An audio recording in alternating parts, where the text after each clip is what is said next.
তাপেই তার মাথার মগজ টকবক করে বলতে থাকবে।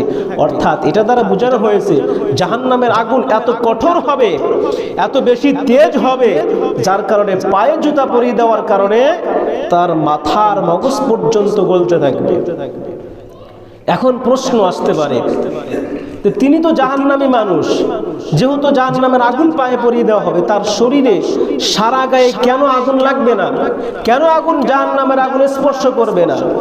কারণ আমার নবীকে, রহমাতুল লিল আলামিন নবীকে আবু তালেব কোলে, পিঠে, মাথায়, বুকে সব জায়গায় নিয়েছে, শুধুমাত্র তিনি পা স্পর্শ করে নাই, যার কারণে পায়ের তালুতে আগুন দেওয়া হবে। তাছাড়া শরীরের প্রত্যেকটা অঙ্গ প্রত্যঙ্গ আল্লাহ রাসূল রহমাতুল লিল আলামিন নবীর স্পর্শ আবু তালেবের গায়ে ছিল। বলি সুবহানাল্লাহ। এখন অনেকে আবার এটা বিশ্বাস করবে না যে নবীর ছোঁয়া লাগার কারণে কি এটা হয়। দেখেন, একজন নবী ছিলেন যার নাম ছিল হযরত ইউনুস আলাইহিস সালাতু ওয়াস সালাম। ইউনুস নবী তিনি কিন্তু মাছের পেটে ছিলেন। তো মাছের পেটের ভিতরে যাওয়ার পরে কয়দিন ছিলেন সেখানে? 40 দিন। কতদিন? 40 দিন পরে তিনি কি সেখান থেকে মৃত বের হয়েছিলেন না জীবিত? জীবিত। তাফসিরের কিতাবগুলো যে সাক্ষী দিচ্ছে, তারা বলে যে ইউনুস আলাইহিস সালাতু ওয়াস সালাম 40 দিন মাছের পেটে ছিল।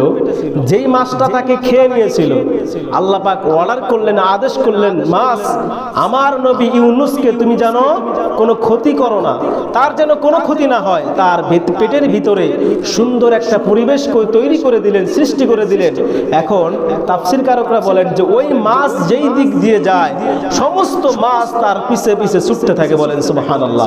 এমনকি যেই মাছগুলোর শরীরের ভিতরে রোগ জীবাণু ছিল, ওই মাছগুলো, ওই মাছের স্পর্শ আসলে সেই মাছগুলোর রোগ জীবাণু ভালো হয়ে যায়। সুবহানাল্লাহ। নবী তাদেরও সর্দার।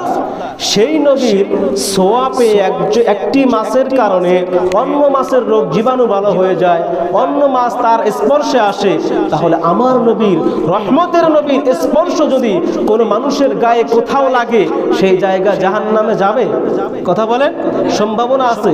আরেকটা সহিহ হাদিস শোনেন, আল্লাহ রাসূল সাল্লাল্লাহু আলাইহি ওয়াসাল্লাম বলেন, জাগ্রত অবস্থায় না কোনো মানুষ, আমার কোনো উম্মত যদি আমি রাসূলকে স্বপ্নের ভিতরে একটিবার স্বপ্ন দেখে, আমার চেহারাটাকে দেখে, তাহলে আমি রাসূল বলে দিলাম আল্লাহ পাক রব্বুল আলামিন তার চক্ষু জাহান্নামে দিবে না। বলেন সুবহানাল্লাহ। তার চেহারা জাহান্নামে জ্বলবে না। সুবহানাল্লাহ। সেই নবীর স্পর্শ আবু তালেবের সারা গায়ে ছিল, যার কারণে আগুন তাকে স্পর্শ করবে না, শুধুমাত্র পায়ের ভিতরে 2টি আগুনের জুতা পরিয়ে দেওয়া হবে।